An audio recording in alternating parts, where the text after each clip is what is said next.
Okay. Hello, Jan. How are you? I'm good. How are you? I'm doing great. Thank you for sitting with me today for my presentation.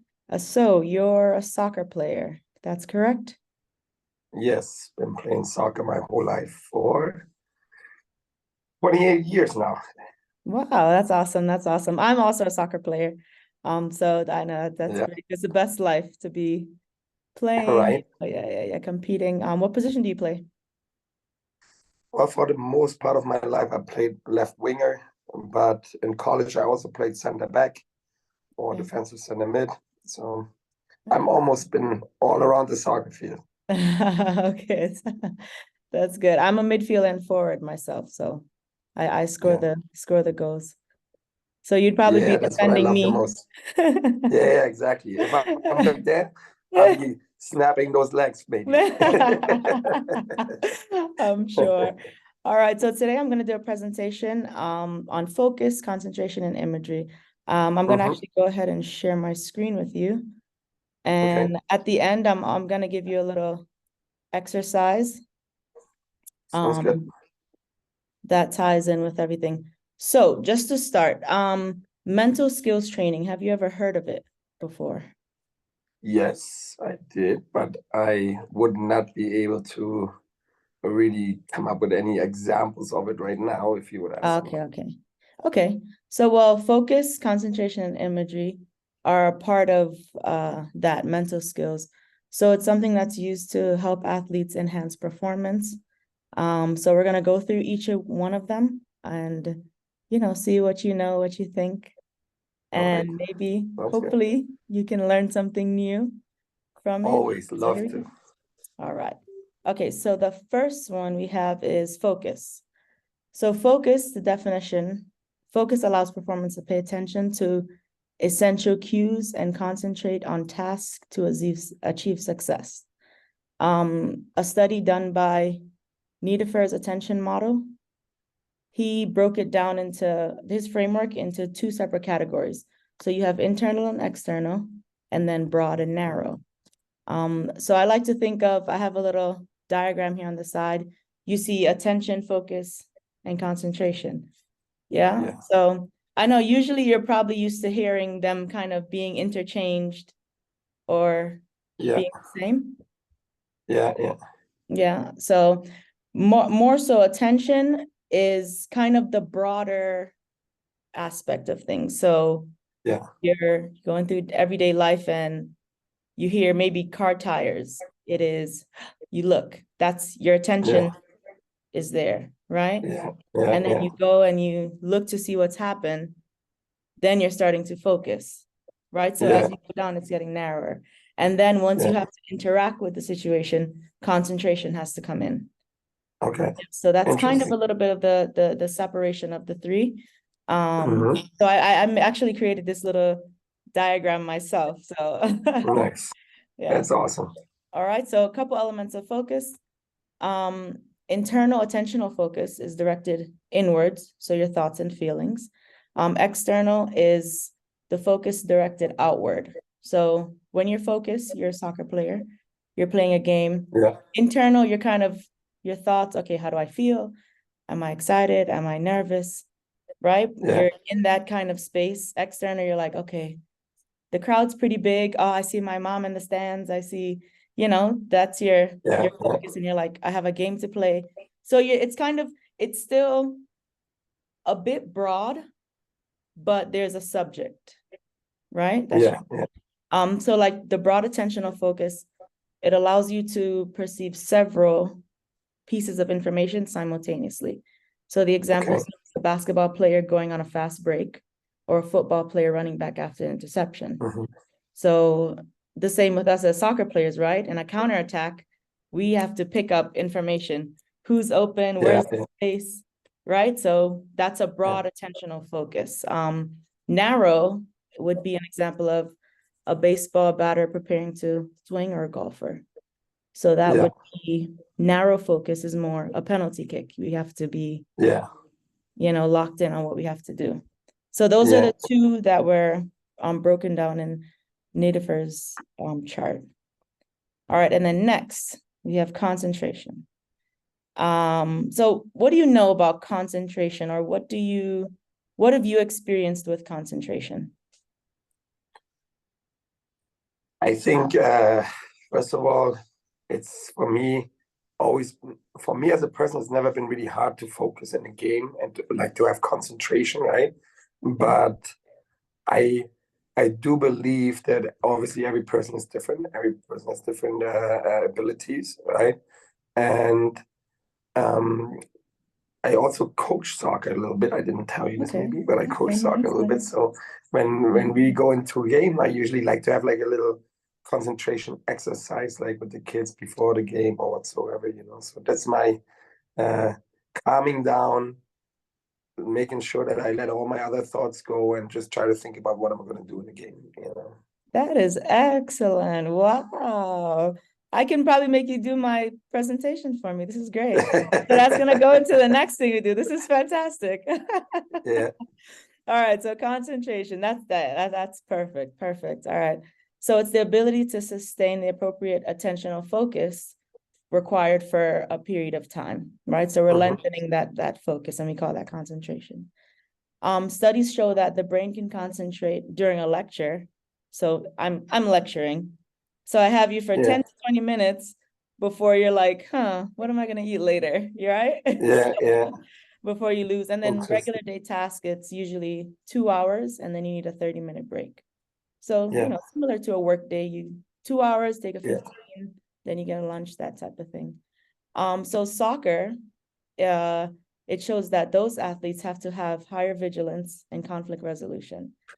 So they have to have what's called quick attention switching, right? Because there's so many things happening on the field. You have to be receiving information, processing information, all that stuff.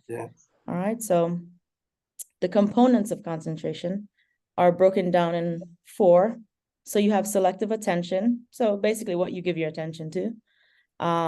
Maintain that attention over time. So are you able to, attention is there. Okay, I'm doing this, I'm focusing. And then now to keep that focus. Then comes awareness of performance issues. So when you're playing, you're locked in, everything's going. But then let's say you make a bad pass or you make a mistake. A part of concentration is to notice and not let it pull you away from the task at hand. Right? And then the 4th is shifting attentional focus. So you make the mistake, you don't automatically shift your focus to the bench. You shift your focus. What did I do wrong in the process of, right? So it's being able to control that is a part of having good concentration. So one of the keys to maintaining concentration is being present. So it kind of speaks to what you do with your players, right? Clear your mind. You're not worrying about everything else, relax. So it's being here now, never attending to the past or the future, right? So you have to, when you're playing, you're in the moment. If you made a mistake, you can't worry about that. You don't have time, right? As well as if you're playing great and it's like you're on a breakaway, you can't be thinking about, oh, I score this, we're gonna win the Champions League. No, score first, right? Because I'm sure you've seen games where a team's playing great and then one mistake is made and the entire game shifts. So you can boil that down to a little lapse in concentration, even in the world's most elite athletes. So it's normal. All right. So I have a couple of thought questions for you. Can you pinpoint a time that you lost concentration while performing? Yeah, absolutely. Especially when like you had a slight injury that you played with, where I maybe have lost concentration because like it was hurting a little bit, and then your focus shifts to that pain or whatever, right? Or of maybe not going in that tackle because I'm hurt right here, so that might cause that same area to be hurt even more, right? So you lose your focus maybe in that aspect. Or sometimes it was also just maybe the daily stress, like whatever happened throughout the day and you had a bad day or whatever, and then you stepped onto the field and your focus was just not as high as you as I would have wished it to be, you know. Uh-huh. Yes, exactly. Right. So those are all what you everything you said there is all you're focusing, but then there's that you don't have control over the attentional shifting, right? Yeah, to be at the task at hand. So in those, so you're injured, right? And you're playing, what external distraction would you say would play into that? External distraction, maybe the player I'm playing against, maybe that player is super physical. And out of a sudden I'm like, oh, I'm hurt already, and this guy is coming in hard on me every single time, right? That might be one. Or like coach already putting a play on the sideline, you know, that you're like, no, I don't want to come off, I'm okay. And but now that player is there and you're like even more worried about it, right? So those two things maybe. Yeah, exactly. And then internal, what do you think that would look like? Injured, internal? I would say just the feeling of that pain, the feeling of whatever area is hurt. It's consistent maybe in that moment, and it keeps popping up in your brain.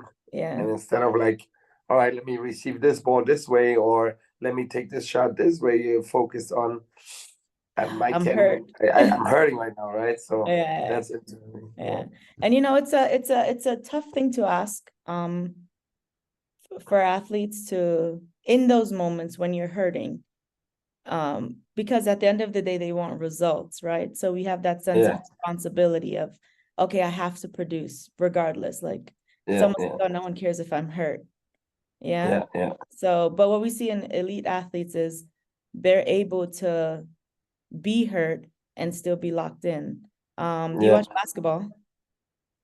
Sometimes. Well, you know about Michael Jordan. Probably one of the American sports I watch more. Okay. Well, do you know of the Michael Jordan flu game? I think I heard about that. He's sick, and he running a got high really sick in fever. game 6 or something like that. Running a high fever. But he didn't have time to think, oh, my throat hurts, or my legs are weak, or his focus, attentional focus was, I have my job to do. So when he pulls up, he might have the body aches, but when he pulls up to shoot, it can be like, oh, this arm is hurting for the shot, right? So he keeps his focus there. Okay, awesome. All right, so the last one we're gonna go into now is imagery. So imagery is using one's senses to recreate or create an experience in the mind, and it's a mental representation of an action in one's mind without the external stimulus for the action being present. So basically, what that says in layman's terms is it's an experience you have in your mind without it being there physically. So you're able to, as the next line says, it's a polysensory experience. So just from imagining alone, you can activate your feeling senses, seeing senses, hearing senses, and fire the neurons and pathways in your brain as if it was happening in real life, which is fascinating, right? So what you do with your boys, it's a very important tool, because a part of imagery is you can create a situation in your mind and the brain doesn't know if it's reality or not. So if you're, let's say, nervous about something game coming up, and you imagine yourself doing a free kick over and over again, and in your mind you're practicing the free kick and you're practicing it successfully each time, right? And you grasp onto the feeling of what that feels like, and then you're imagining and you say, okay, the stadium smells like smoke because they were letting out fireworks, and I can hear the crowd chanting, and so it's almost like that childhood dream of the shot clock counting down, right? So funny thing is, your brain responds as if it's happening in real life. So when you're likely to be in that situation again, you're likely to be less nervous because in your mind, you've done it already. You've done it so many times. So that's a interesting thing with imagery. So imagery and visualization are compelling for performance. Also, it's shown to help with injury rehabilitation, helping to cope with pain management and management of emotions, anxiety, worry, anger. To touch on even injury rehabilitation, it's shown that if you educate an athlete, because since you're a coach, about the mechanics of how their body will heal. So let's say they have a sprained ankle, right? Yeah. And you explain to them, look, you know, what's happened now, your ligament is stretched out and then it tightened back up. So what we need to do is get the inflammation out and stretch it out, lengthen the ligament again, range of motion, all that. An athlete will be able to, during recovery, he can sit by himself, and studies have shown they can close their eyes and imagine that tendon lengthening and healing, and the body responds as if it's actually happening. So it's a form of healing, you know, and speaks to, you know, the power of the mind. Cool. So some of the pros and cons of imagery, the positive effects are it can enhance motivation, build confidence, like we talked about with the free kick, acquire practice and correct sporting skills. And then cope with pain and injury. So back to injury, when an athlete is coming back from injury, it's shown that if they imagine themselves practicing the skill as good as they did before, they're likely to come back closer to the same level as they were pre-injury. Yeah. And sometimes even the same. So, you know, some athletes come from injury and it's like, goodness gracious, kid, have you ever played soccer before? Yeah. Right? Yeah. And then some come back and it's like they didn't miss a beat, you know, you just got their fitness back and they're ready to go again. So all of that, I mean, we mostly look at the physical, but a lot of that process they handle mentally without even knowing. Right. So some of the negative effects are mental fatigue if you use imagery too long. So imagining that free kick for too long of a time, the brain gets tired. So when the free kick comes, you're like, you got nothing left. Overworked, yeah. Yeah, it's overworked. Also can direct attention to irrelevant factors. So you could be imagining, okay, I'm playing good and so, and then you hear someone in the crowd say something to you. This is all in your mind. And then you turn around, you start arguing with the fan in your mind, you know? So that can be bad if the mind drifts to something like that. Or also if the mind drifts to failure, where they imagine it just going bad. That alone can, you know, cause physical fatigue, a decrease in confidence, you know, increased anxiety. And then on the other hand, it can cause overconfidence, right? And cockiness, which, you know, as a coach, you've seen players, it's like, yeah, coach, I can, maybe because they've spent, you know, their whole night dreaming of dreaming of this and that. All right. So those are pros and cons. So with you, I'm gonna do a quick little exercise of imagery. All right. So I want you to, before we start, to think of the most exciting event, game in your football career that you can remember, like. Yeah. Do you tell me when you have it? I have it already. You have it already? Okay. Yeah. All right. I see your smile. I already know that your emotion has changed, right? Okay. Yeah. Check in now how you feel. Like with you close your eyes. Yeah. Yeah, check in how you feel. Take a couple of deep breaths. Slow and slow out. All right, you check in how you feel. All right, now you're in that situation. What do you see around you? Well, celebration. I see it was a game where we were gonna either go into the third Bundesliga back then, or we stay in the regional league in Germany. And it was a relegation game, promotion game, which we won. And I had a nice little corner assist. Okay. You know, so all right. So what do you remember the color jersey your team was wearing and the other team was wearing? Keep your eyes closed. Keep your eyes closed. Oh, sorry. Yeah, we were wearing blue and the other team was wearing red and white. Okay. Do you remember? And that's blue and yellow. You remember what the weather was like? Weather was beautiful. It was a late May, early summer day in Germany. Okay. So before you took that corner kick, do you remember how your skin felt? How my skin felt? No. Yeah. No, I didn't. I don't remember how my skin felt. No. It was a um, a friend of mine took a shot. It was deflected by the goalie.